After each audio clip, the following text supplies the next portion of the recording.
Welcome to the channel students. तो जितने भी सीबीएसई क्लास 10th के स्टूडेंट्स हैं उनके लिए ये बहुत ही इम्पोर्टेंट वीडियो है, क्योंकि उनके सभी सैम्पल पेपर्स जो हैं वो सीबीएसई की ऑफिशियल साइट पर अपलोड हो चुके हैं।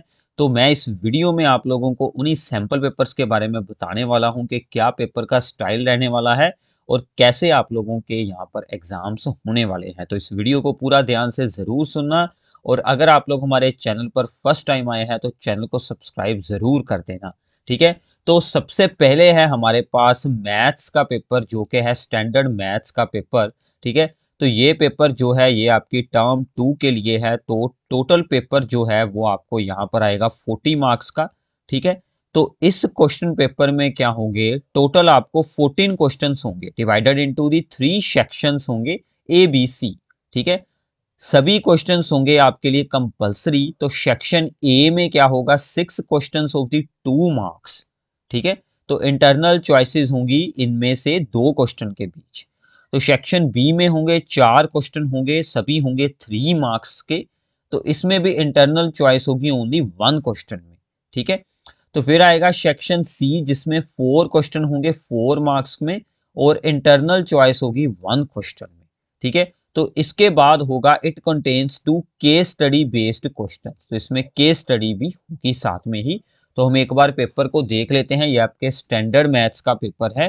तो जो अगर हम यहाँ पर सभी प्रॉब्लम्स को ऑब्जर्व करें तो ये आपकी प्रॉब्लम है from the chapter, that is chapter of the AP, that is the arithmetic progression. तो एपी में से भी सिंपल एनसीईआरटी बेस्ड प्रॉब्लम्स आपको दी गई हैं। क्वाड्रेटिक इक्वेशन वाले चैप्टर में से ही सिंपल प्रॉब्लम है। बाद में जो आप लोगों का यहाँ पर सर्कल्स के साथ रिलेटेड चैप्टर है।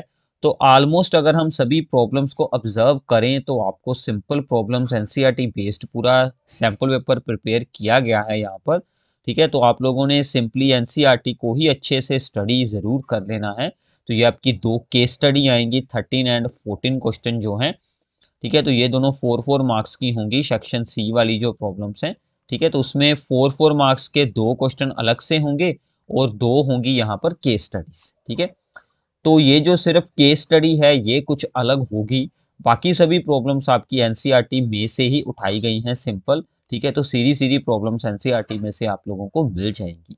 तो ये है स्टैंडर्ड मैथ्स का। ठीक है, तो सभी स्टूडेंट्स, क्योंकि आप लोगों ने पिछले पेपर जो हैं वो यहाँ पर ऑब्जेक्टिव टाइप ही पेपर आप लोगों ने दिए हैं, बट इस बार आप लोगों का सब्जेक्टिव पेपर होने वाला है। तो इसी के अकॉर्डिंग अपनी प्रेपरेशन आप लोगों ने रखनी है। ठीक है, तो ऐसे ही अगर हम बात करें यहाँ पर बेसिक मैथमेटिक्स के पेपर की, वो भी सेम स्टाइल का होगा। ठीक है, तो ऑलमोस्ट स्टाइल आप लोगों का सेम है, बट यहाँ पर प्रॉब्लम्स का जो यहाँ पर प्रॉब्लम्स होंगी वो थोड़ी सी स्टैंडर्ड से यहाँ पर इजी मिल जाएंगी आप लोगों को। बाकी ये भी पूरे का पूरा एनसीईआरटी बेस्ड ही बनाया गया है। सिंपली एनसीईआरटी में से डायरेक्टली प्रॉब्लम्स उठाई गई हैं, कुछ खास दोनों पेपर्स में डिफरेंस है नहीं। ठीक है, इसमें भी आप लोगों को 2 केस स्टडीज मिल जाएंगी। तो मैं आप लोगों को यही सुजेशन दूंगा कि आप लोगों ने दोनों के दोनों पेपर ही सोल्व कर कर इनकी एक बार प्रैक्टिस कर लेनी है। ठीक है, तो ये था बेसिक मैथमेटिक्स का पेपर। थोड़ा सा उस पेपर से यानी कि स्टैंडर्ड से थोड़ा सा ये वाला पेपर यहाँ पर इजी है। ठीक है, तो फिर आगे जैसे कि यहाँ पर सोशल साइंस का पेपर है, तो इसका स्टाइल भी आप लोग यहाँ से देख सकते हैं। 40 मार्क्स का पेपर रहेगा। सेक्शन ए में होंगे क्वेश्चन नंबर 1 to 5। ठीक है, 2 मार्क्स ईच। तो इनका आंसर आप लोगों ने 40 वर्ड्स में वहां पर एक्सप्लेन करना होगा। सेक्शन बी में होंगे 6 to 8 short answer type question, 3 marks के। आंसर आपका 80 वर्ड्स में होना चाहिए मैक्सिमम। सेक्शन सी में होंगे यहाँ पर long answer type question, 5 marks का ईच क्वेश्चन होगा और 120 वर्ड में इनका आंसर देना होगा। सेक्शन डी में होंगे केस स्टडी की 2 प्रॉब्लम। सेक्शन ई में होंगी आप लोगों की मैप बेस्ड प्रॉब्लम्स। ठीक है, तो ये आपका कुछ यहाँ पर जो है स्टाइल रहेगा पेपर का। ठीक है, तो ऐसी प्रॉब्लम्स हैं कुछ। ठीक है, सिंपल सिंपल सी प्रॉब्लम है। तो आप लोगों ने सिंपली एनसीईआरटी को ही स्ट्रिक्टली फॉलो अप करना है और उसकी सभी एक्सरसाइजेस को अच्छे से सोल्व कर लेना है। ठीक है, तो उसी के साथ आपका ये पूरा पेपर आराम से हो जाएगा। तो ऐसे अगर हम बात करें यहाँ पर साइंस के पेपर की, तो साइंस का पेपर भी आप लोगों का टर्म 2 आवर्स और 40 मिनट्स का पेपर है। तो यहाँ पर 3 सेक्शंस होंगे, 15 होंगे टोटल क्वेश्चन। सेक्शन ए में 7 क्वेश्चन आएंगे, 2 मार्क्स का ईच होगा। सेक्शन बी में आएंगे 6 क्वेश्चन, 3 मार्क्स का ईच होगा।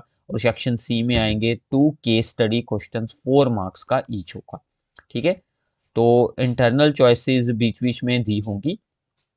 तो जैसे कि ये है 2 मार्क्स की प्रॉब्लम, ये थोड़ी सी अगर आप लोगों को अंडरस्टैंडिंग है तो सिंपली हो जाएगी। ठीक है, तो ये भी जो है वो यहाँ पर एप्लीकेशन बेस्ड एक तरह से प्रॉब्लम दी गई है। ठीक है, तो मतलब आप लोगों को अच्छे से एनसीईआरटी की जो भी वहाँ पर प्रॉब्लम्स दी होती हैं, एनसीईआरटी के कॉन्सेप्ट्स को अच्छे से आप लोगों ने अंडरस्टैंड ज़रूर कर लेना है।